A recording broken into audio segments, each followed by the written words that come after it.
enfoque cultural e o institucional no patrimonialismo de Holanda e Faoro. Texto de Fábio Hoffmann e Lucas José Naibert-Gelisca. Resumo. O objetivo do presente texto é descrever e caracterizar os principais pontos referentes ao patrimonialismo nas obras Os Donos do Poder e Raízes do Brasil, de Raimundo Faoro e Sérgio Buarque de Holanda, respectivamente. Tal caracterização revela que o enfoque utilizado por Faoro em Os Donos do Poder tem relação com concepção institucional, uma vez que sua análise se detém ao desenho das instituições que permeiam o poder, enquanto que em Raízes do Brasil, de Holanda, estão amarradas a um recorte de cunho culturalista, onde se pode buscar, no modelo civilizatório português, a genética da sociedade brasileira. O método utilizado é descritivo e explicativo, valendo-se não só das obras destes dois pensadores, mas também alguns de seus comentaristas. Considerações preliminares revelam que os dois enfoques não só se complementam para a análise da realidade do Brasil contemporâneo, mas que também, em muitos casos, são indissociáveis. Introdução.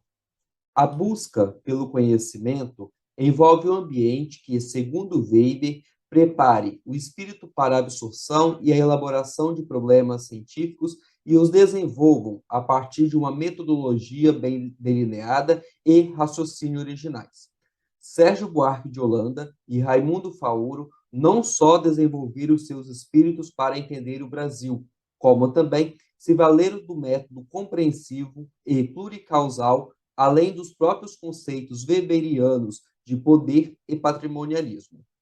Todavia, para Holanda, em sua tese do homem cordial, a noção de patrimonialismo permeia todo o social, imiscuindo nas relações sociais, confundindo o público com o privado, procurando penetrar nas brechas da burocracia e driblar a normatividade. Para Faoro, esta lógica fica restrita ao Estado e suas instituições. É nelas que o estamento se vale para perpetuar sua lógica de dominação. O metacampo, formando pelo Estado na análise burguesiana 2014, é o metaclasses faoriano, formado pelo estamento acima de todas as outras classes. O objetivo deste artigo é caracterizar o enfoque cultural e o institucional nas abordagens de interpretação do Brasil, de Sérgio Buarque de Holanda e Raimundo Faoro. Tal caracterização é importante para a clarividência conceitual usada pelos autores, bem como um recorte de ir buscar na gênese do colonizador, Estado e sociedade portuguesa, elementos que expliquem o Brasil.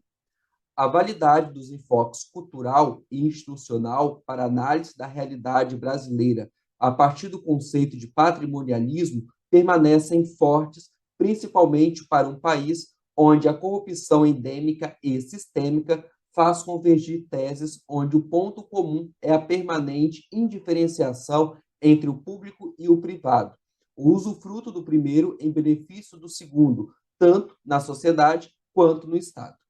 O artigo está estruturado da seguinte forma. Além desta breve introdução, abordamos o conceito de dominação patrimonial e estamento em Marx Weber.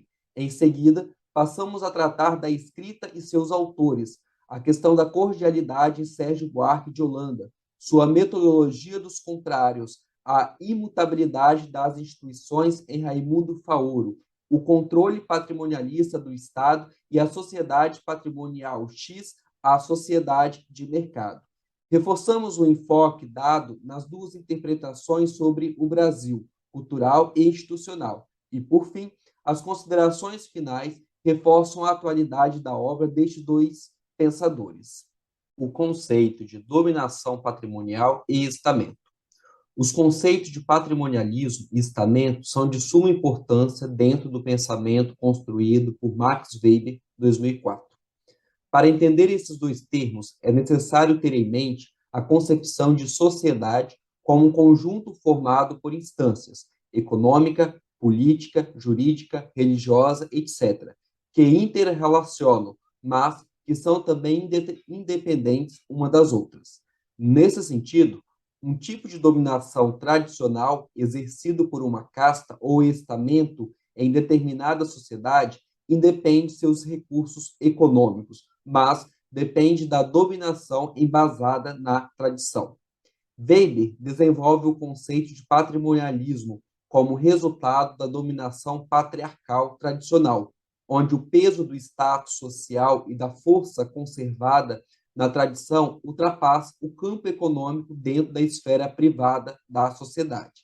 Mas, ao longo de sua obra, conforme vai atentando para a estruturação das modernas burocracias e as novas formas de fazer política através da democracia, Weber evolui e adequa seu conceito de patrimonialismo como característica de algumas forças ou grupos políticos que tendem ao domínio do Estado, dos princípios estruturais pré-burocráticos, é o mais importante a estrutura patriarcal da dominação.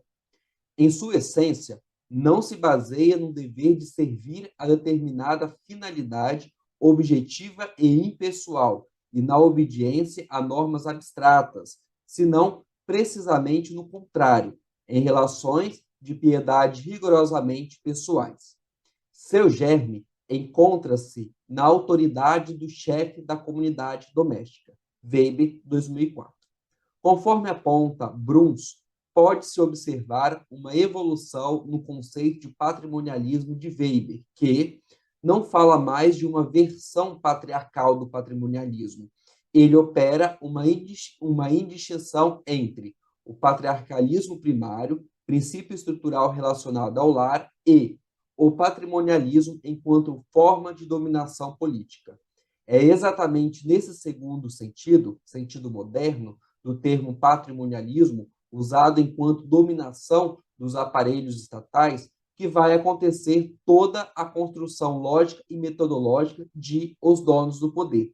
Ao cargo patrimonial falta, sobretudo, a distinção burocrática entre a esfera privada e a oficial, pois também a administração política é tratada como um assunto puramente pessoal do senhor, e a propriedade e o exercício de seu poder político como parte integrante de seu patrimônio pessoal, aproveitável em forma de tributos e emolumentos. Weber, 2004. Dentro dessa lógica de dominação patrimonial apresentada por Weber, na qual o chefe e seus patrícios faltam com a distinção do privado e do público, não se pode deixar de enxergar a sociedade e suas divisões. Nesse sentido, o termo estamento acaba se colocando como uma categoria muito importante para a análise do patrimonialismo no pensamento de Raimundo Faoro, 1979-2000, pois esse termo, ao lado do conceito de patrimonialismo, forma dois conceitos-chave que percorrem todo o enredo de Os Donos do Poder, do começo ao fim. A separação entre classes, estamento e partidos na obra de Weber é fundamental, pois a posição de barganha perante o mercado é um atributo essencial para a classe, mas não para o estamento que é legitimado pelo estatuto social. Pertencer a uma determinada classe não implica em possuir qualquer sentimento de comunidade ou consciência de interesses ou direitos. Isso acontece tipicamente com os membros do estamento. Quintaneiro et al., 2003. A sensação de pertencimento vai ser um dos elementos fundamentais do estamento weberiano. É ao se sentir como parte integrante do grupo que acaba originando os privilégios a esse grupo. O estamento está para além da classe. Seus membros podem pertencer a diferentes classes sociais. A posição do estamento está embasada em valores não econômicos, mas em valores morais, institucionalizados pela sociedade. Os estamentos, em contraste com as classes, são, em regra, comunidades, ainda que frequentemente de natureza amorfa. Em oposição à situação de classe, determinada por fatores puramente econômicos, compreendemos por situação estamental aquele componente típico do destino vital humano que está condicionado por uma específica avaliação social, positiva ou negativa, da honra, vinculada a determinada qualidade comum a muitas pessoas. Weber, 2004. A classificação do Estado brasileiro, segundo uma lógica weberiana, através dos conceitos de estamento e patrimonialismo, está presente na obra de Faoro, mas se tem em Raiz do Brasil, de Sérgio Buarque de Holanda, também tributária do pensamento de Weber, o uso do patrimonialismo para uma análise da cultura da sociedade brasileira para além dos círculos estatais. A escrita e seus autores. Raízes do Brasil, de Sérgio Buarque de Holanda, se constitui como uma das obras seminais do pensamento político brasileiro. Ao lado de Gilberto Freire, o autor se tornou um da geração dos anos 1930, que contemporaneamente chamamos de intérpretes do Brasil, em uma das décadas mais importantes da consolidação do Brasil republicano e do Brasil enquanto nação em um mundo onde o neocolonialismo reinava junto às teses acadêmicas de eugenia. O Brasil procurava um significado para si e um lugar no mapa político do globo enquanto nação republicana e independente. A influência weberiana recebida por Sérgio Buarque em sua formação intelectual fica exposta de maneira clara em Raízes do Brasil, ao tratar da burocracia como tipo ideal e sua incompatibilidade com o corpo técnico do Estado brasileiro, bem como da dominação carismática do homem cordial ou do patriarcalismo que sai do mundo rural e se transforma em patrimonialismo no Brasil moderno e urbano, está se falando sobre uma linguagem tipicamente weberiana, presente principalmente em economia e sociedade, e no ethos de a ética protestante e o espírito do capitalismo. Uma história de cunho cultural, embasada em terminologias weberianas, é o que atribui sentido à raiz do Brasil. Assim, a obra se distingue das visões pessimistas embasadas em fatores biológicos, como Oliveira Viana, 1956, quando da democracia racial de Gilberto Freire, 2003. Raízes do Brasil pode ser concebido como um estudo capaz de absorver a lógica da ação social, no sentido weberiano do termo, através de uma busca histórica nas características gerais na sociedade e não somente no estamento de poder ou nas simples ideias de etnias. O método utilizado por Sérgio Buarque é genético e weberiano. Busca a gênese, as raízes do processo histórico a ser analisado e intenta enquadrar nesse processo em uma tipologia weberiana, de cuja utilização ele é pioneiro entre nós. Souza, 2007. A escolha da sociologia weberiana por Holanda como seu norte teórico da construção de seu estudo histórico de cunho cultural teve como objetivo entender as mazelas do Brasil, assim como a classificação dos agentes da ação social sob um viés metodológico de comparação dos contrários, o aproximando da dialética hegeliana, reflexo de sua passagem pela Alemanha em 1929. A criação de tipos ideais que transcendem o tempo e o espaço e têm suas raízes no modelo de colonização e exploração português, que de uma maneira ou de outra influenciam sempre a uma contemporaneidade, são uma marca na escrita de Holanda. O arquétipo de tipo ideal é o próprio homem cordial de Holanda, o qual, escapando nas brechas das leis e convenções, consegue tirar proveito pessoal das situações. O tipo ideal do homem cordial pode ser caracterizado contemporaneamente pelo jeitinho brasileiro, da Mata, 1997. A presença de uma dialética aberta, sem síntese, apenas com tese e antítese, faz da construção geral de raízes do Brasil não apenas um olhar para as raízes, mas também para o presente e o futuro. Já os donos do poder de Raimundo Faoro, que, assim como Raiz do Brasil, recebeu importante influência do pensamento de Weber, faz parte de outra geração de intérpretes do Brasil, está da década de 1950.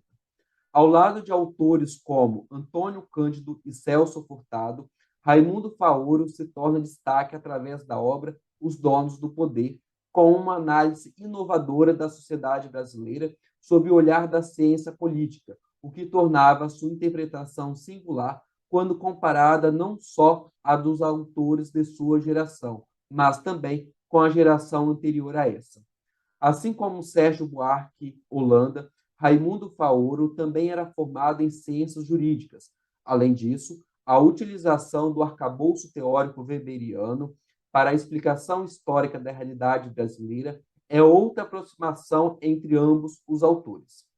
Em entrevista concedida em 2002 a Santos Júnior, 2009, Faoro explica que foi o acaso que o fez entrar em contato com a obra de Max Weber em 1944, pois ninguém indicara o autor. Eu tomei conhecimento por esse acaso e pela leitura que fiz nesse tempo, que me parecia dar a chave para muitas coisas do Brasil. Talvez nenhum autor tivesse me sugerido tanto como o Weber. Santos Júnior, 2009. O conceito de estamento, que vai se tornar um dos termos mais relevantes da obra de Raimundo Faoro, remete diretamente a Weber. Deste modo, para Faoro, o estamento burocrático, através do Estado, é que vai formar a sociedade brasileira, e não o contrário. Essa lógica do Estado anterior à sociedade é bem distinta da concepção de Sérgio Buarque, onde é a sociedade rural, marcada pelo patriarcalismo, é que vai dominar o Estado e, até em certo sentido, moldá-lo. Para Faoro, a questão central para o Brasil é o Estado português, enquanto que para a Holanda é a colonização portuguesa, no sentido geral que o termo colonização agrega para além do Estado. Uma visão de mundo marcada pela crítica às escolas marxistas e um olhar simpático para a concepção de sociedade liberal são uma herança da sociologia de Weber, que vai permear a concepção de mundo escolhida para escrever Os Donos do Poder. Um primeiro apoio ao golpe civil-militar de 1964, ou ao que se chamou de revolução na época, e mais tarde, uma postura contrária aos governos militares no final da década de 1970, na condição de presidente da Ordem dos Advogados do Brasil, OAB, são marcas que revelam o ideário político de Raimundo Faoro e sua posição com relação ao Estado que não pode ser inimigo da liberdade. Essa visão de mundo crítica em relação ao modelo de Estado formado ou implantado no Brasil é parte integral da formulação de Os Donos do Poder e de toda a obra do autor, que vai para além de seus escritos. Raízes do Brasil e a cordialidade na sociedade brasileira. O brasileiro cordial, na obra de Sérgio Buarque de Holanda, é um dos elementos fundamentais para a sua compreensão de Brasil. Longe de ser uma obra estritamente historiográfica, que apenas busca tratar do passado como um simples fato histórico, Raízes do Brasil busca na história a compreensão do presente através da constituição do ethos brasileiro. Holanda cria um tipo ideal de brasileiro patrimonialista, fruto da herança portuguesa, um homem cordial que mescla ingenuidade com oportunismo, racionalidade com emoção, polos contrários que se ajustam através das situações cotidianas. Nesse sentido, a boa e calorosa recepção brasileira, além de ser um elemento composto por naturalidade, está imbricada em um tipo de racionalidade para a conquista de seu interlocutor. Nesse sentido, o brasileiro, através de seu comportamento bonzinho, vai contornando as práticas burocráticas através do jeitinho brasileiro calcado no individualismo, avesso à hierarquia e, armado dessa máscara, o indivíduo consegue manter sua supremacia ante o social. Holanda, 1995. Percebe-se o caráter individualista do homem cordial, onde o indivíduo se sobrepõe às convenções sociais constituídas em regras e hierarquias.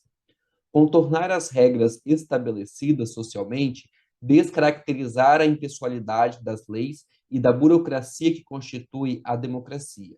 É deste modo que o homem cordial de Holanda contorna os caminhos da sociedade do tipo racional legal, através de sua cordialidade.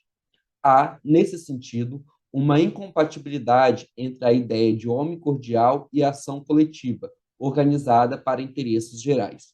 Segundo a Holanda, os traços mais presentes na comunicação do homem cordial é a ausência de sobrenomes e o tratamento direto pelo primeiro nome, bem como o emprego do diminutivo inho em pessoas e coisas, denotando o caráter de sentimentalismo e relação de familiaridade. O brasileiro cordial é a pura manifestação do patrimonialismo, do interesse privado, sobrepondo a coisa pública. A cordialidade brasileira é resultado da colonização ibérica conjugada à conjuntura histórica do Brasil rural, escravocrata e indígena, onde as relações sociais sempre se deram através da pessoalidade e da ausência de ritos. Esse ambiente civilizador foi o responsável por construir um ethos de brasilidade, apoiado em valores que reverenciam o personalismo nas relações sociais, que vão do universo privado até as relações do universo público.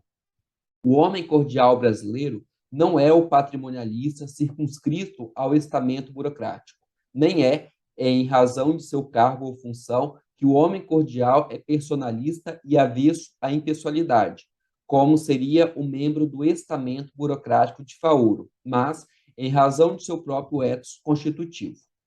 O homem cordial é incompatível com normatização democrática. Para Holanda, o problema do patrimonialismo na sociedade brasileira não está nas instituições formais lotadas por um estamento de poder, mas na cultura. Assim, a ausência de verdadeiros partidos não é entre nós, como há quem suponha singelamente, a causa de nossa inadaptação a um regime legitimadamente democrático, mas antes um sintoma dessa inadaptação. Holanda, 1995. O homem cordial, para Sérgio Buarque, é fruto do meio rural e seu patriarcalismo, onde o quadro familiar torna-se, assim, tão poderoso e exigente, que sua sombra persegue os indivíduos mesmo fora do recinto doméstico. A entidade privada neles precede sempre a entidade pública. Holanda, 1995. O Homem Cordial, de Sérgio Buarque, é o resultado histórico dos séculos de formação da sociedade brasileira, do que o autor chama de raízes do Brasil. Metodologia dos contrários. O antagonista do tipo ideal de homem cordial, que pensa os sentimentos em si próprio, tentando passar por cima das regras de impessoalidade, pode ser o tipo de homem racional legal, que usa uma racionalidade embasada na polidez e nas regras formais ou informais de bom senso para resolver seus problemas. É claro que nenhum dos dois tipos são tipos puros ou perfeitos na realidade social. No que nos distinguimos dos ingleses, por exemplo, que não tendo uma constituição escrita, regendo-se por um sistema de leis confuso e anacrônico, revelam, contudo, uma capacidade de disciplina espontânea sem rival em nenhum outro povo, argumenta Holanda, 1995. Para o autor, no Brasil, as leis não passam de mero formalismo, pois a pessoalidade e a indisciplina as tornam quase inúteis. Uma dialética de contrários é uma constante na obra de Holanda, como se fossem modelos históricos em choque, mas sem solução presente. E será que a solução ou síntese dessa dialética estaria aberta no futuro? Holanda argumenta que uma superação da doutrina democrática só será efetivamente possível entre nós quando tenha sido vencida a antítese liberalismo-caudilismo. De maneira geral, a utilização de pares antagônicos vai revelando uma proposta para o futuro do Brasil, pois a obra não é carregada de elementos que possam constituir uma imutabilidade institucional ou cultural, como no estamento patrimonial de Faoro. Sendo que os pares revelam modelos históricos em choque em uma sociedade em mudança, em revolução, como diz o próprio Holanda. Os donos do poder e imutabilidade das instituições. O esforço de construir uma obra calcada na análise da estruturação do poder político no Brasil e suas influências para a formação da nação brasileira acaba fazendo da obra de Faoro uma construção típica da ciência política, por ter o poder como centro do estudo. Todavia, para uma obra desta envergadura, o autor recorre a um aprofundado recorte histórico anterior à colonização portuguesa do Brasil. A origem do Estado português é o primeiro capítulo da obra de Faoro, publicada inicialmente em 1958.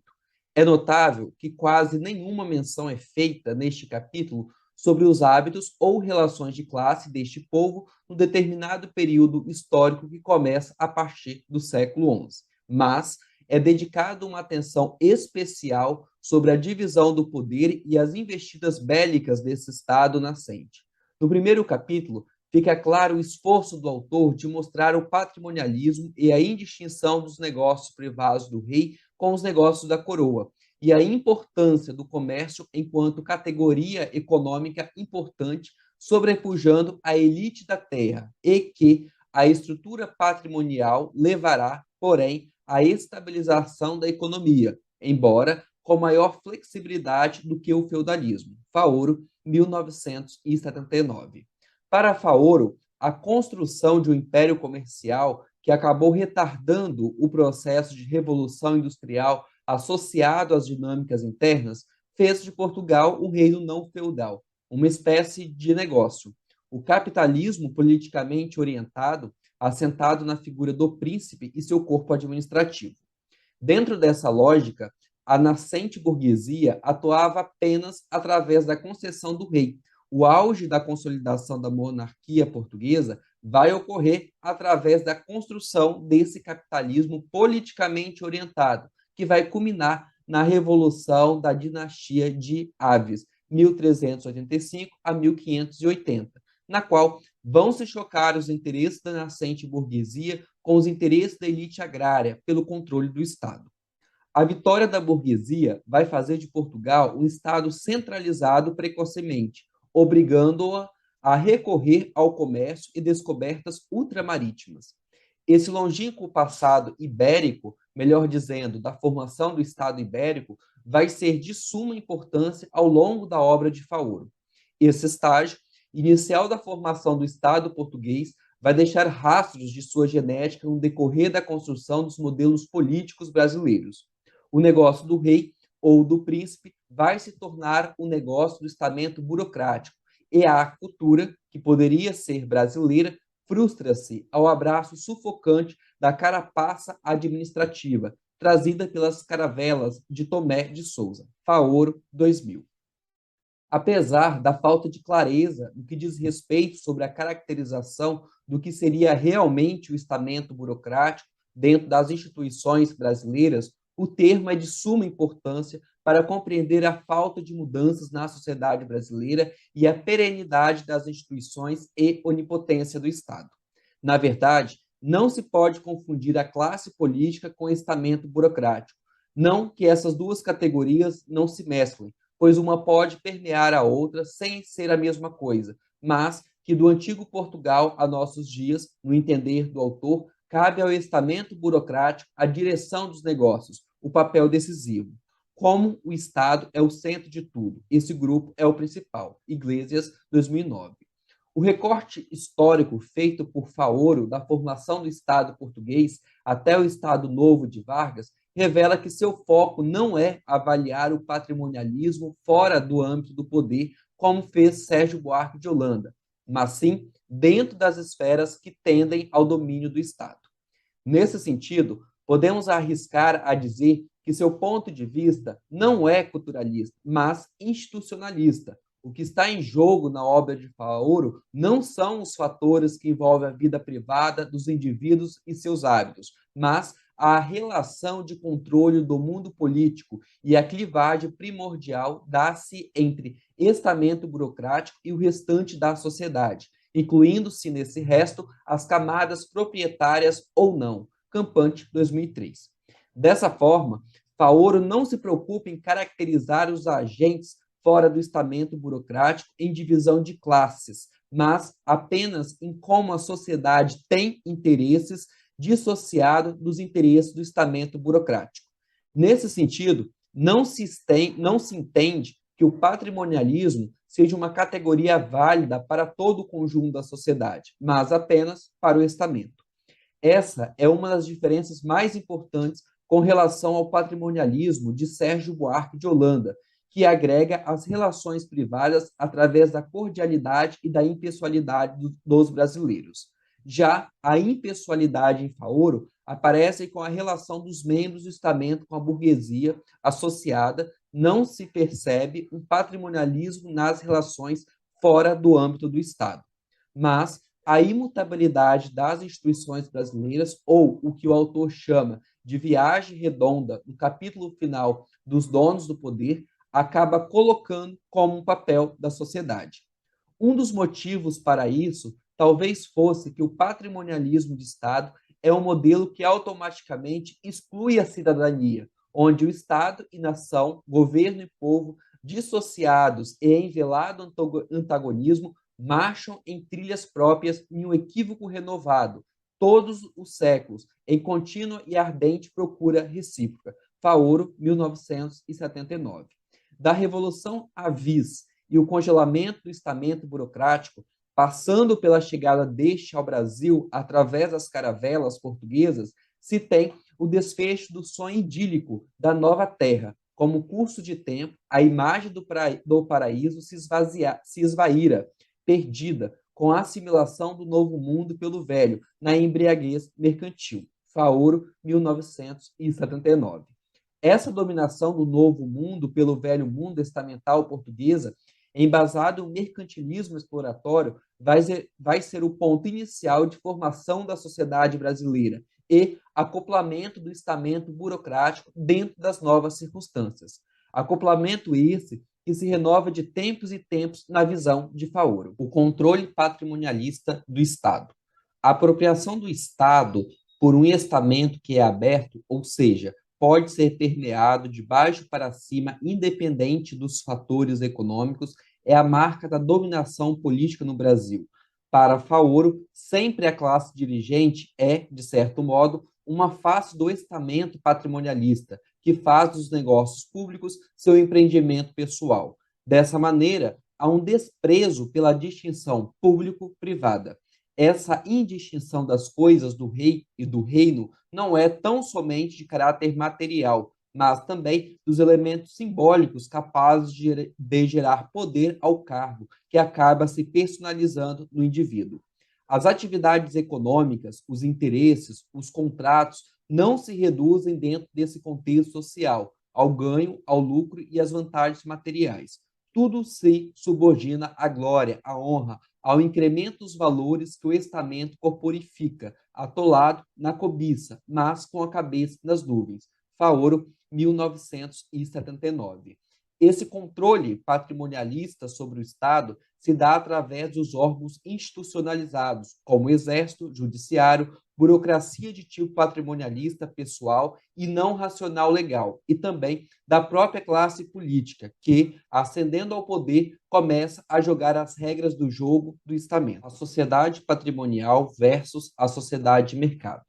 O estamento governa e cabe a uma burguesia associada ao estamento mediante a concessões realizar os negócios. Não é o mercado que comanda a dinâmica econômica, mas o estamento com seus interesses voltados para si. Desde os negócios da coroa até os governos populistas, Faoro acaba enxergando o Estado como grande gestor da economia. Na visão do autor, o político acaba se sobressaindo ao econômico. Nessa lógica, o estamento burocrático de corte patrimonialista acaba se tornando o empecilho para o desenvolvimento do capitalismo. Pode-se dizer que, na cosmovisão de Faoro, a necessidade de um capitalismo não orientado, mas livre nas dinâmicas de mercado, seria o ideal para o desenvolvimento das sociedades. Essa visão de mundo o insere como um clássico liberal. O Estado patrimonial acaba retendo a atividade econômica ao seu entorno, deixando toda uma classe burguesa retida ao Estado. A falta de classificação da sociedade fora do estamento e as duras críticas feitas à elite na obra não deixam claro de onde surgiria e se desenvolveria o capitalismo no Brasil, senão pela orientação do Estado. Mas, de fato, a realidade tem mostrado que partidos políticos e organizações que chegam ao poder com o objetivo de derrubar o estamento burocrático acabam se tornando parte deles. As empreiteiras e os casos de corrupção e o abuso de poder por parte de juízes e pessoalidades dos burocratas no Brasil contemporâneo são marcas da persistência do estamento na sociedade brasileira. Duas interpretações sobre o Brasil. Tanto Sérgio Buarque de Holanda como Raimundo Faoro são dois pioneiros na utilização dos aportes teóricos de Max Weber para interpretar o Brasil. A utilização explícita dos conceitos de dominação e poder ou implícita dos tipos ideais e do ethos enquanto influência na vida econômica e social da sociedade brasileira é uma realidade nas duas obras. No entanto, o termo que mais chama a atenção em ambas as obras, principalmente por sua presença constante, é o patrimonialismo. Conforme apontamos no início do texto, o patrimonialismo weberiano é uma forma de dominação assentada na tradição. Embora o termo guarde o mesmo sentido para os dois intérpretes do Brasil, a apropriação privada do público devido à indistinção desses dois espaços, pessoalidade nas relações de poder e burocráticas. Os lugares de manifestação e tendência histórica são diferenciados nos dois autores e suas respectivas obras. Sendo assim, o patrimonialismo retratado em Os Donos do Poder é um patrimonialismo que ocorre nos altos escalões do poder, um patrimonialismo que coopta quem chega ao poder, pois é o código de conduta do grupo que detém a burocracia e o poder, ou o que Faoro, usando a linguagem weberiana, denomina de estamento. Mas, de fato, Faoro jamais chega a chamar a sociedade brasileira de patrimonial, ou qualquer um dos elementos que esse conceito pode agregar de personalidade e ausência de regras gerais. Apenas critica o estamento e, de certo modo, as elites do país, por aceitarem e até mesmo tirarem proveito da dominação patrimonial feita pelo estamento através do Estado. Tanto é fato isso que Faoro era um dos críticos centrais das ideias de Celso Furtado acerca do papel do Estado no fomento da economia. Então, a visão de Faoro sobre o patrimonialismo é institucional e não cultural, pois o problema não se encontra nos traços gerais da civilização brasileira, mas no locus do poder. O recorte de Faoro é a partir das instituições formais do Estado, centro do poder da classe dirigente. Os interesses da sociedade são completamente contrários aos interesses do estamento ou do Estado que o personaliza. Mas Faoro não deixa claro o interesse da sociedade, nem mesmo como algum tipo de representatividade pode solucionar esse problema. Pelo contrário, parece haver uma anomia na sociedade que assiste bestializada ao drama político da nação. O estamento parece ser para o autor a própria regra do jogo, pois ele molda classes e ideologias ao seu gosto. Aqueles que chegam ao poder jogam de acordo com as regras do estamento. Há, assim, um patrimonialismo para a manutenção do poder e a construção de uma riqueza particular e uso legítimo de bens ilegítimos perante a lei. Já o patrimonialismo, em Sérgio Buarque de Holanda, é um patrimonialismo que está nas raízes do processo civilizatório do Brasil, no passado colonizador, no ethos da sociedade brasileira, e não só em um estamento do poder. É do aventureiro, desbravador individual, que em busca de riqueza desbrava o território do futuro Brasil, que vai nascer o modelo ideal de homem cordial, avesso às regras e que tudo reduz aos padrões pessoais e afetivos. Sérgio Buarque de Holanda também fala do patrimonialismo dentro dos órgãos burocráticos do Estado. Não era fácil aos detentores das posições públicas de responsabilidade, formados por tal ambiente, compreender a distinção fundamental entre os domínios públicos e privados. Holanda, 1995. Mas, para o autor, isso não era um problema institucional do Estado ou de algum estamento, mas sim fruto da cultura ou do ambiente, como diz o autor. Não há um estamento patrimonial fechado em si, mas uma sociedade patrimonial aberta à mudança através de uma dialética que pode ser traduzida em modelos históricos. A maioria dos escritos enquadrados no arcabouço conceitual de uma interpretação do Brasil, embora possa ser de variados campos, como economia, sociologia, história, etc., são, na verdade, análises do presente baseadas no passado, sem que se deixe de tomar as devidas perspectivas para o futuro. Desse modo, Raízes do Brasil e Os Dons do Poder são obras dotadas de um passado, presente e futuro. Para os dois autores, mais que uma economia forte, o que interessava era o futuro do país e de um possível regime democrático. Embora Os Donos do Poder pareça ter herdado certo pessimismo maquiavélico quanto às relações de poder, seu autor lutava pelo estabelecimento da democracia e da revogação dos atos institucionais da ditadura militar e a consequente reintrodução do habeas corpus na legislação brasileira, além de ter contribuído para a ideia de criação de um partido fora do estamento, ou seja, de um partido que se originasse da sociedade e não do Estado. Esse engajamento pessoal, todavia, não aparece, ao menos de maneira explícita, nos Dons do Poder, que lega certo niilismo com relação à construção democrática no Brasil.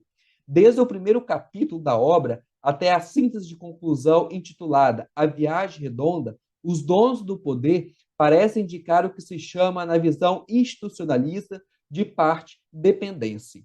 O parte-dependência, dependência de trajetória, é um caminho que se autorreforça e que faz com que as matrizes institucionais persistam mesmo em cenários de mudança.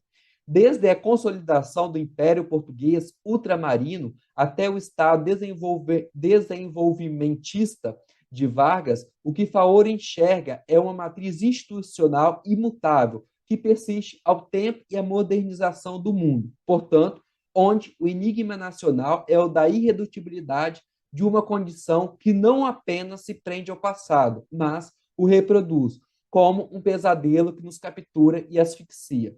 Faoro, 2000.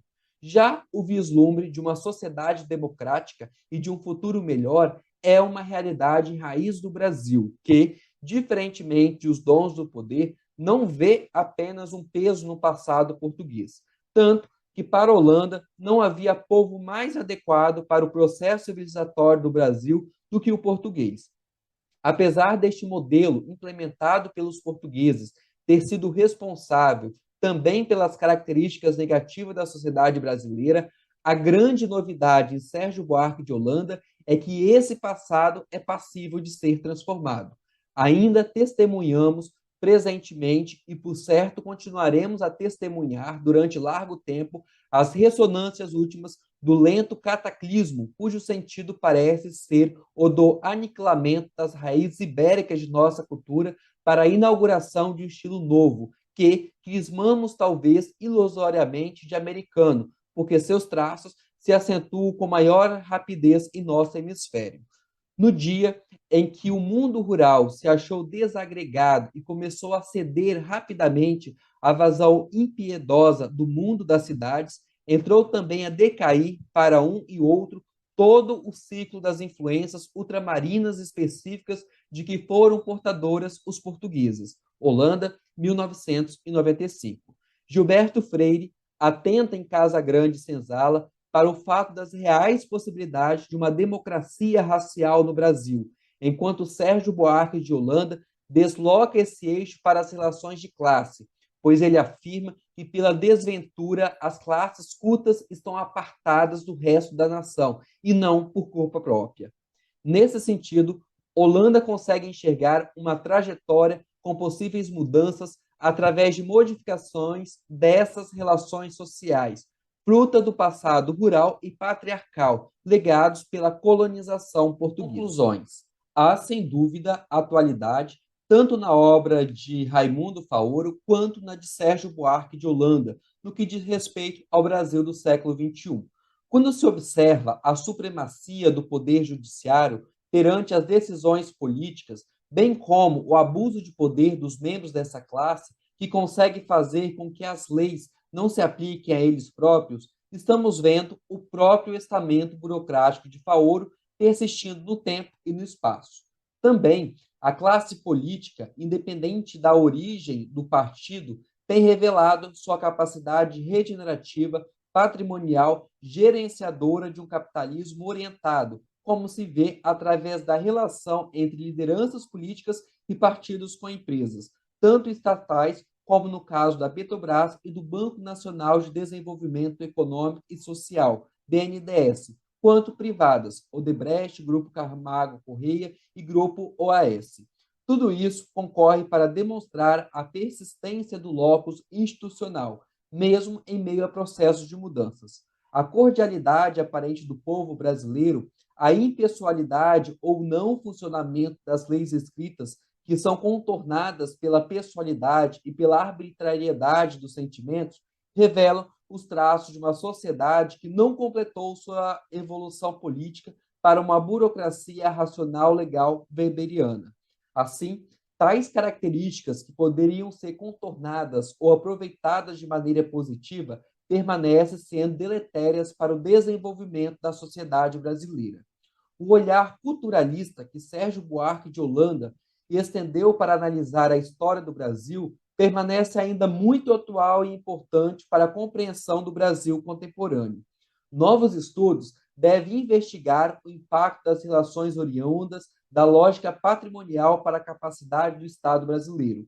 Se a prática dessa lógica está imbricamente ligada a uma cultura do patrimonialismo, como abordado ao longo do texto, é natural que tais dinâmicas de navegação social e sobrevivência do estamento afetem diretamente o sentimento de pertencimento e, mais ainda, as regras assumidas pela sociedade e pelo Estado enquanto motores da evolução sociopolítica brasileira.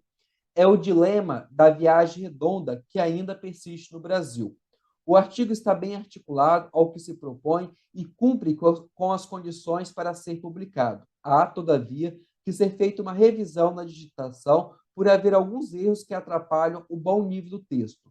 Tem um trabalho avaliado bons méritos como leituras da sociologia clássica brasileira e pode ser de boa contribuição para pesquisadores interessados no tema.